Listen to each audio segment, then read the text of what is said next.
திண்டுக்கல் மாவட்டம் கொடைக்கானலில் 62வது மலர் கண்காட்சியை சுற்றுலா பயணிகள் கண்டு ரசித்து வருகின்றனர். கொடைக்கானல் பிரெயின் பூங்காவில் 1,50,000 செடிகள் அமைக்கப்பட்டுள்ள நிலையில் லட்சக்கணக்கான மலர்கள் பூத்து குலுங்குகின்றன. கண்காட்சியை பார்வையிடும் சுற்றுலா பயணிகள் புகைப்படம் எடுத்து மகிழ்ந்து வருகின்றனர்.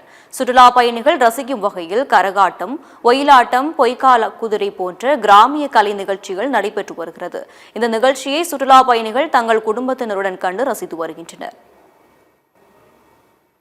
ஃப்ளவர் ஷோக்கு வர்றது தான் ஃபர்ஸ்ட் டைம். ரொம்ப நல்லா இருக்கு. கிளைமேட்டும் மே மாதம் இப்படி இருக்காது. இந்த தடவை வந்துட்டு ரொம்ப நல்லா இருக்கு. கிளைமேட்டு சூப்பராக பண்ணியிருக்காங்க ஃப்ளவர் ஷோ. இதை பார்த்துட்டு இந்த அடுத்த ஷோ வரணுங்கிற மாதிரி தோணுது. எங்க மலர் கண்காட்சி நல்லா இருக்கு. வியூவும் நல்லா இருக்கு. பார்க்க ஃப்ளவர்ஸ் வச்சு நிறைய பண்ணியிருக்காங்க. வெஜிடபிள் ஃப்ரூட்ஸ் வச்சும் எங்க அனிமல்ஸ் அந்த மாதிரி நிறைய பண்ணியிருக்காங்க. ஸோ எல்லாரும் ஃப்ரீயாக இருந்தால் வந்து பார்க்கலாம். செம்மையாக இருக்குது. இங்கே ஃப்ளவர்ஸ் எல்லாமே நாங்கள் பார்க்காத ஃப்ளவர்ஸ்லாம் வச்சுருக்காங்க. உள்ள என்ட்ரன்ஸில் வரும்போதே கலை நிகழ்ச்சிகள்லாம் சூப்பராக இருந்தது. மலரோடு தனியாக செம்மையாக பாட்டோடு எங்களை வெல்கம் பண்ணாங்க. ஸோ சூப்பராக இருந்தது. கிளைமேட்டும் நல்லா இருக்குது.